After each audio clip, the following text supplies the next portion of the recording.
السلام علیکم ورحمۃ اللہ وبرکاتہ۔ الحمد للہ وحدہ والصلاة والسلام على من لا نبی بعدہ۔ الحمد للہ رب العالمین والصلاة والسلام على سید الانبیاء واشرف المرسلین وعلى آلہ واصحابہ ومن تبعهم بإحسان إلى يوم الدین۔ قال تعالى بعد أعوذ بالله من الشيطان الرجيم بسم الله الرحمن الرحيم اعلموا أنما الحياة الدنيا لعب ولهو وزينة وتفاخر بينكم وتكاثر في الأموال والأولاد كمثل غيث أعجب الكفار نباته ثم يهيج فتراه مصفرا ثم يكون حطاما وفي الآخرة عذاب شديد ومغفرة من الله ورضوان وما الحياة الدنيا إلا متاع الغرور۔ وقال النبي صلى الله عليه وسلم الدنيا دار من لا دار له ومال من لا مال له ولها يجمع من لا عقل له أو كما قال صلى الله عليه وسلم۔ میرے محترم بھائی اور دوستو، مسلمان دنیا دار نہیں ہوتا، مسلمان آخرت والا ہوتا ہے۔ دنیا داری بھی جو کرتا ہے آخرت کو سامنے رکھتے ہوئے اللہ کے رسول صلی اللہ علیہ وسلم کے احکامات کو سامنے رکھتے ہوئے کرتا ہے، کاروبار کرتا ہے، اس کے سارے معاملات ہوتے ہیں، لین دین ہوتا ہے، میل ملاپ ہوتا ہے، سارے معاملات اس کے چلتے ہیں۔ وہ ایک اجتماعی زندگی ہم سب بسر کرتے ہیں، لیکن مسلمان آخرت والا ہوتا ہے۔ وہ دنیا داری کے اندر 100% مستغرق نہیں ہوتا، اس کو یہ زیب نہیں دیتا۔ اس کا مستقبل مرنے کے بعد شروع ہوتا ہے، دنیا اس کا مستقبل نہیں ہے۔ مسلمان کا مستقبل دنیا نہیں ہے، مسلمان کا مستقبل مرنے کے بعد شروع ہوتا ہے۔ دنیا تو بہت مختصر۔ حضور صلی اللہ علیہ وسلم فرماتے ہیں ان الدنیا حلوۃ خاضرہ، دنیا بڑی میٹھی ہے، بڑے من کو بھاتی ہے، بڑی سرسبز ہے۔ فإن اللہ مستخلفکم فیہا، اللہ تمہیں اس دنیا میں اپنے سے پہلے والوں کا جانشین بناتا ہے، ان کا خلیفہ بناتا ہے۔ ہم سے جو پہلے تھے ہم ان کے جانشین ہیں، ہم چلے جائیں گے ہماری اولادیں ہماری جانشین ہوں گی، وہ چلے جائیں ان کی اولادیں ان کی جانشین ہو جائیں گی۔ تو اس طرح نسل در نسل یہ دنیا چلتی جا رہی ہے۔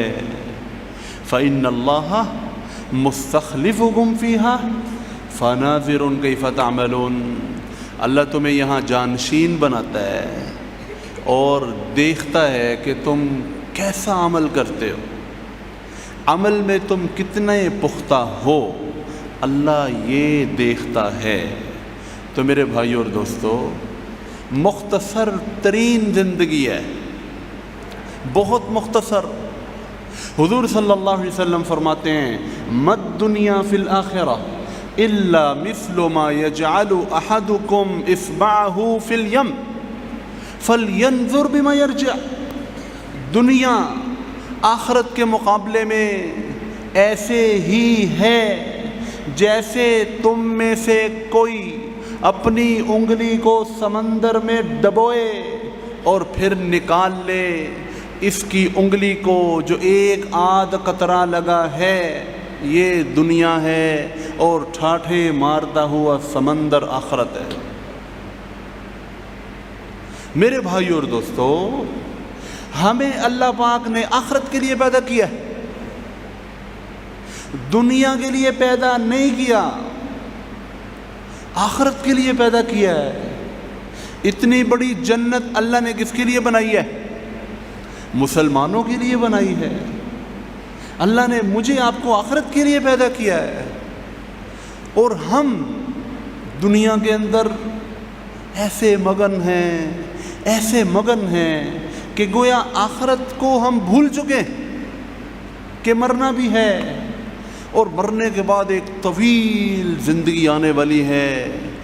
آخرت کو سامنے رکھ کے چلنا یہ کمال مسلمانی ہے۔ آخرت ہر وقت نظروں کے سامنے ہو، ہر عمل انسان جو کرے اس کو یہ خیال آئے کہ اس سے میری آخرت بن رہی ہے یا بگڑ رہی ہے۔ آخرت کو سامنے رکھتے ہوئے عمل کرنا۔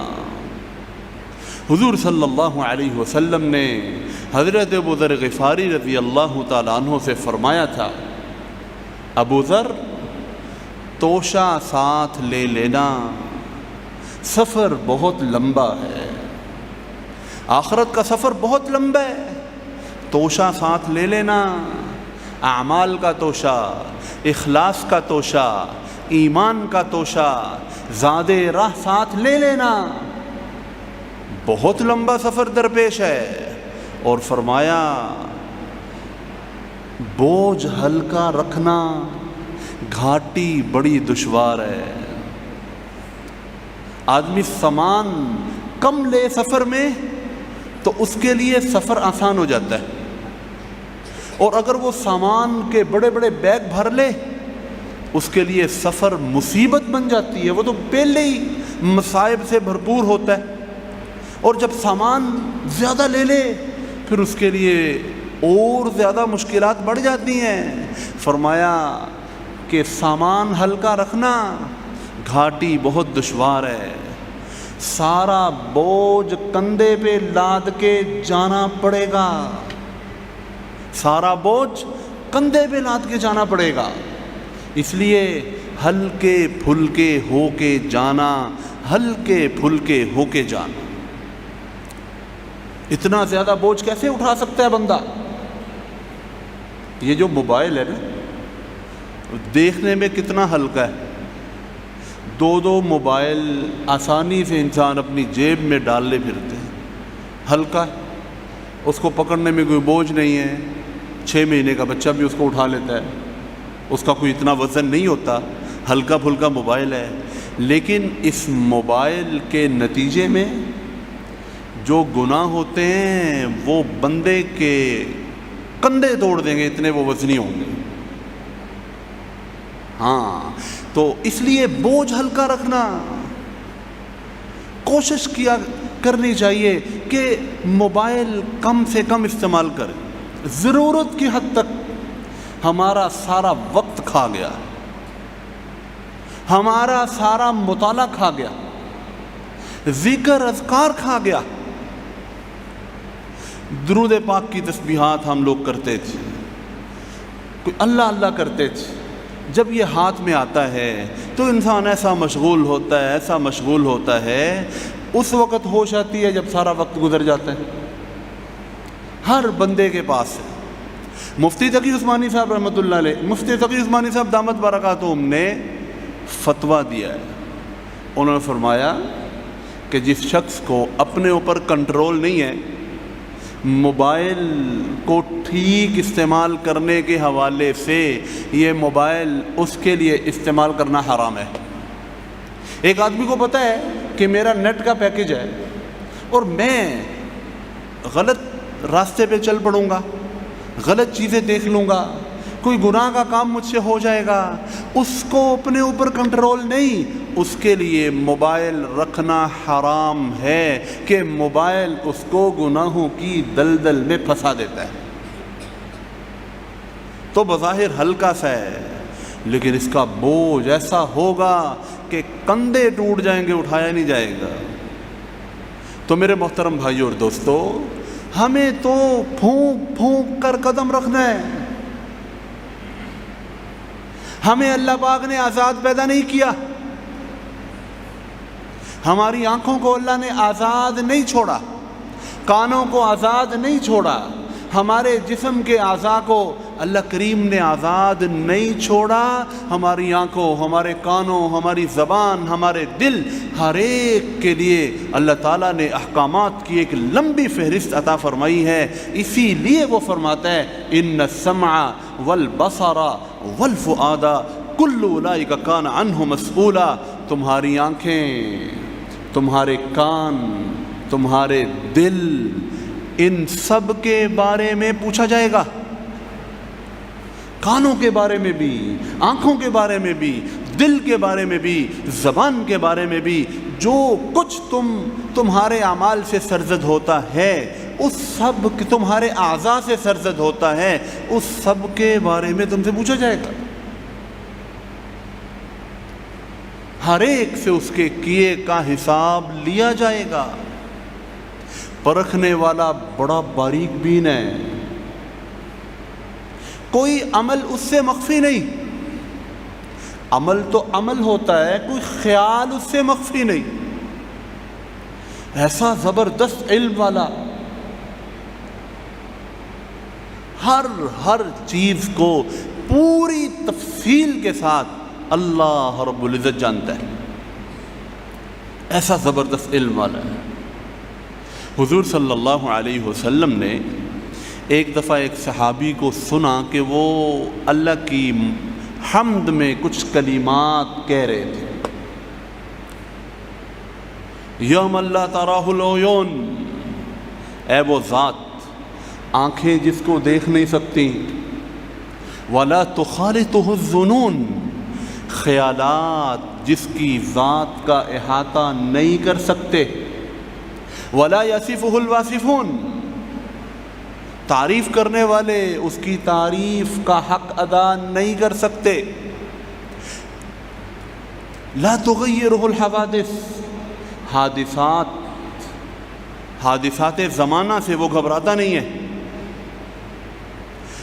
اس میں کوئی تبدیلی نہیں آتی، ولا یخشی الدوائر، وہ مصیبتوں اور مختلف قسم کے حالات سے گھبراتا نہیں ہے، یعلم مساقیل الجبال، پہاڑوں کے وزنوں کو جانتا ہے، ومکائل البحار، سمندروں کے پیمانوں کو جانتا ہے، وعدد قطر الامطار، اور بارش کے قطرات کی تعداد کو جانتا ہے، وعدد ورق الاشجار، اور درختوں کے پتوں کی تعداد کو جانتا ہے، وعدد ما اظلم علیہ اللیل واشرق علیہ النہار، دن کی روشنی جس چیز پہ پڑتی ہے وہ اللہ کے علم میں ہے، رات کا اندھیرا جس چیز پر چھاتا ہے وہ اللہ کے علم میں ہے، لا تواری منہ سماء سماء، آسمان اپنے سے نچلے آسمان کو اس سے چھپا نہیں سکتا،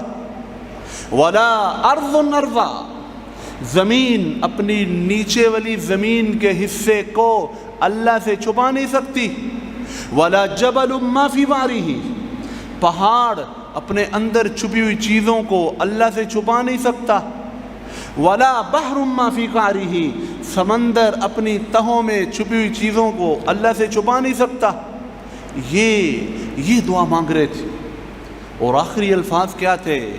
اجعل خیر عمری آخرہ، یا اللہ میری عمر کا جو آخری حصہ ہو وہ میری عمر کا سب سے بہترین حصہ بنا دینا، وخیر عملی خواتمہ ہو، اور میری عمر کا، میرے اعمال میں جو میری عمر کا آخری عمل ہو وہ میری زندگی کا سب سے بہترین عمل بنا دینا، وخیر ایامی یوم القاک فیہ، اور جس دن میری تجھ سے ملاقات ہو وہ میری زندگی کا سب سے بہترین دن بنا دینا۔ یہ دعا مانگ رہے تھے، اللہ کی ایسی زبردست تعریف کی، حضور صلی اللہ علیہ وسلم نے سن لی، حضور صلی اللہ علیہ وسلم نے ان کو بلایا، جب وہ دعا سے فارغ ہوئے ان کو بلایا، وہ آئے، اور آپ صلی اللہ علیہ وسلم نے ان کو سونے کا ایک ٹکڑا، سونے کی ایک ڈلی عطا فرمائی،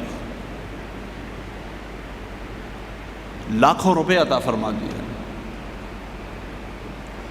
جب ان کو دیے تو پوچھا پتہ ہے میں نے یہ تمہیں سونے کی ڈلی کیوں دی ہے؟ انہوں نے عرض کیا رسول اللہ اس لیے کہ میری اور آپ کی قرابت داری ہے، میرا قبیلہ اور آپ کا قبیلہ آپس میں رشتہ دار ہیں، آپ نے اس لیے فرمایا نہیں، لحسن ثنائک علی اللہ، اس لیے دی ہے کہ تو نے میرے اللہ کی تعریف بڑے خوبصورت الفاظ میں بیان کی ہے، مجھے وہ الفاظ اتنے اچھے لگے کہ میں نے خوش ہو گئے تمہیں انعام دیا ہے۔ تو اللہ تو ایسے علم والا ہے، جس طرح اس صحابی رضی اللہ تعالی عنہ نے اپنے الفاظ میں بیان فرمایا، کوئی چیز اس سے مخفی نہیں ہے۔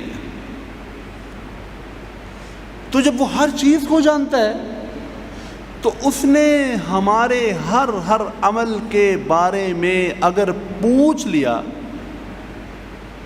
تو کیا ہوگا بھائی؟ کوئی بھی اللہ تعالیٰ کو اپنے کیے ہوئے گناہ کا کوئی عذر بیان کر سکتا ہے؟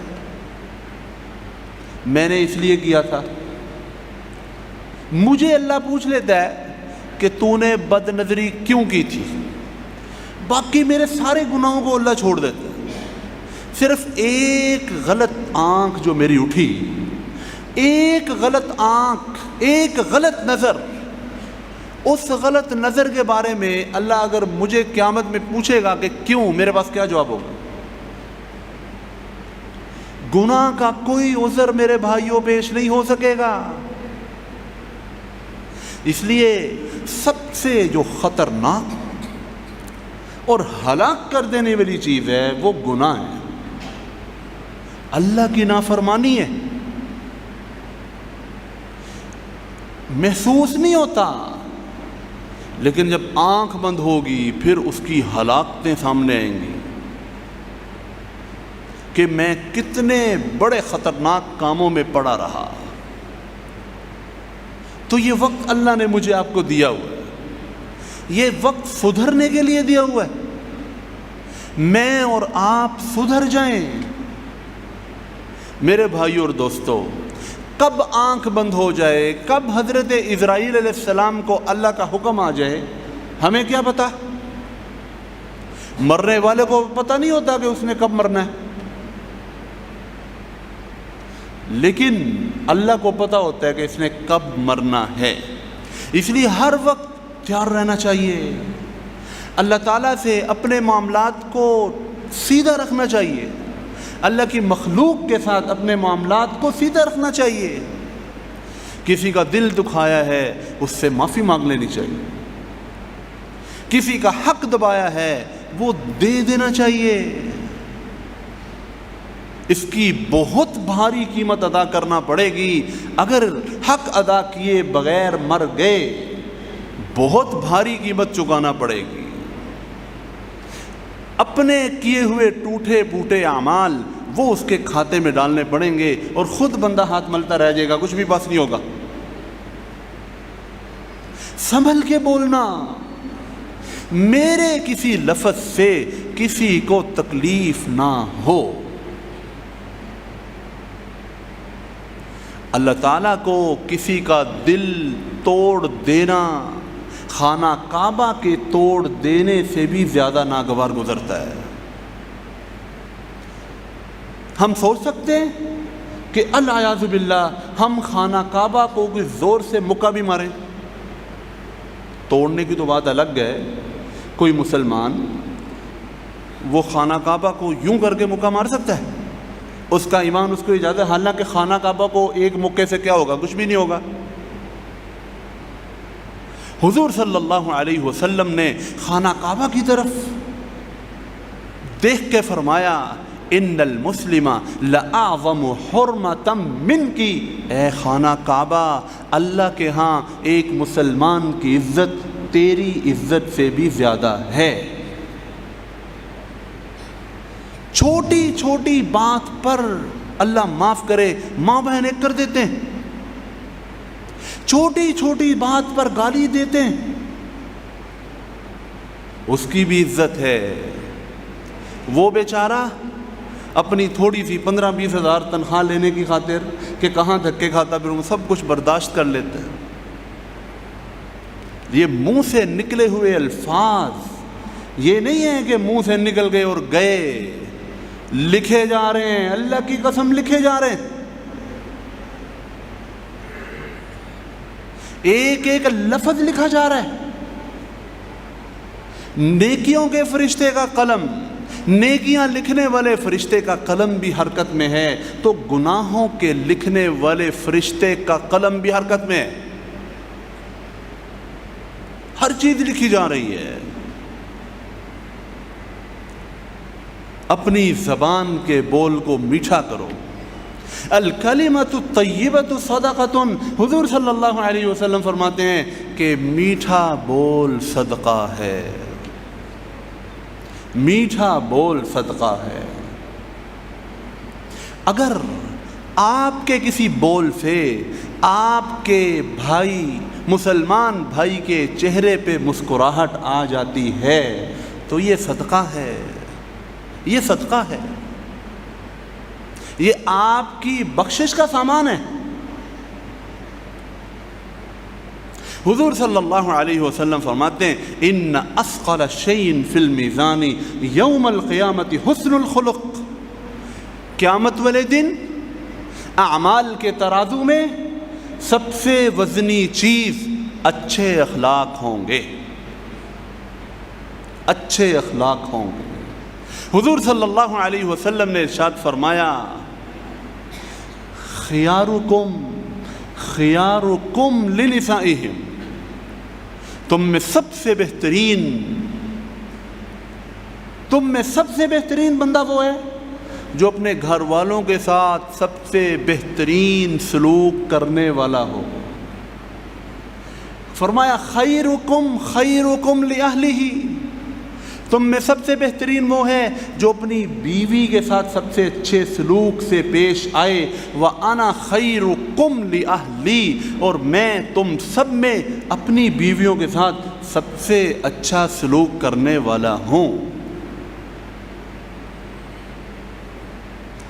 اللہ کے نام پر اس کو اپنے لیے حلال کیا، سب کچھ چھوڑ کے وہ آپ کے گھر آ گئی ہے، دو بول بولے اس نے، ٹھیک ہے جی مجھے قبول ہے، اور وہ آپ کی غلام بن گئی۔ غلام نہیں یعنی کہ غلاموں کی طرح بس آپ کے پاس آ گئی، بے بس ہو کے کشتیاں جلا کے آ گئی۔ اب اس کا حق تو یہ ہے کہ اس کے ساتھ اس کو باپ کی محبت بھی دی جائے، ماں کی محبت بھی دی جائے۔ انسانیت کا تقاضا یہ ہے۔ تو تم میں سب سے بہترین وہ ہے جو اپنی بیوی کے ساتھ سب سے اچھا سلوک کرنے والا ہو۔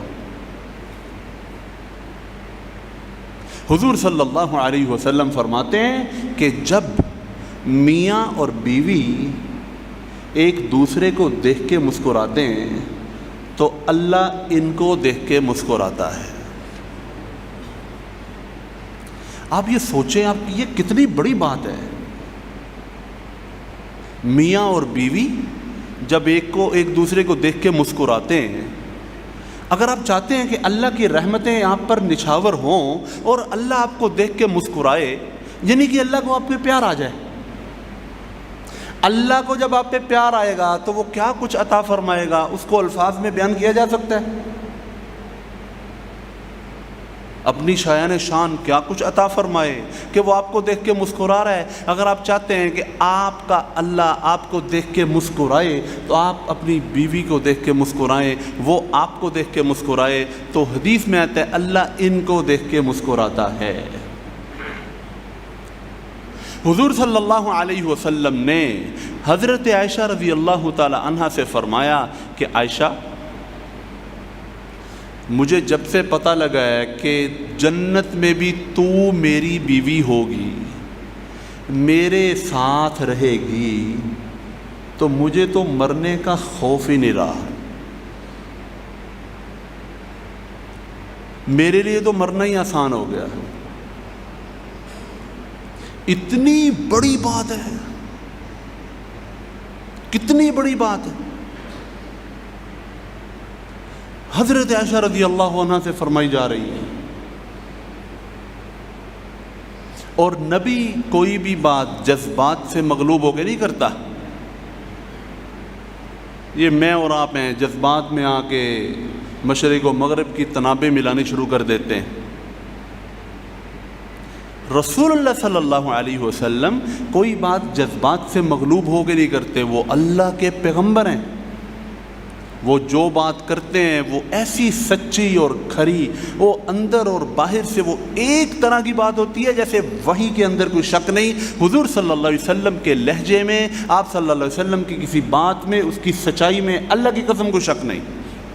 وہ کہہ رہے ہیں تو دل سے کہہ رہے ہیں، جذبات سے مغلوب ہو کے نہیں کہہ رہے. حضرت خدیجہ رضی اللہ عنہ بیمار ہیں.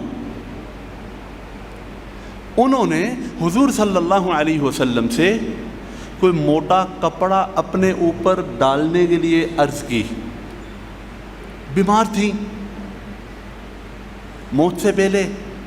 حضور صلی اللہ علیہ وسلم نے خدیجہ رضی اللہ عنہ سے پتہ کیا فرمایا کہ اگر تو کہے میں اپنی چمڑی بھی اتار کے تیرے اوپر دے سکتا ہوں.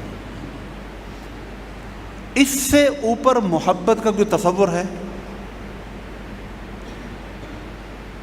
نہیں ہے. اس سے اوپر محبتیں انتہا ہو گئی. اتنا پیار، اتنی محبت،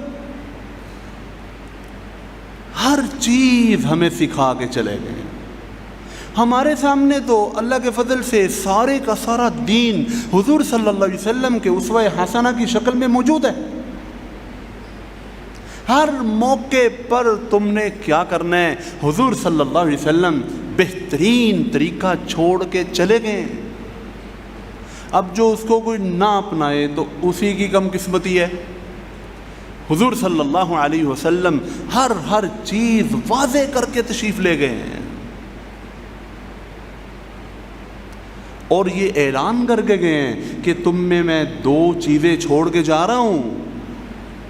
اگر تم نے ان کو مضبوطی سے تھامے رکھا تو کبھی بھی گمراہ نہیں ہوگے. ایک میں اپنی سنت چھوڑ کے جا رہا ہوں اور دوسرا میں اللہ کا کلام چھوڑ کے جا رہا ہوں. کتابیں بھری پڑی ہیں میرے بھائیو اور دوستو. کتابوں کا مطالعہ کچھ نہ کچھ کرتے رہا کرو. کوئی نہ کوئی اچھی کتاب اپنے مطالعے میں آپ رکھا کرو. کوئی حدیث کی کتاب، قرآن پاک کی تفسیر.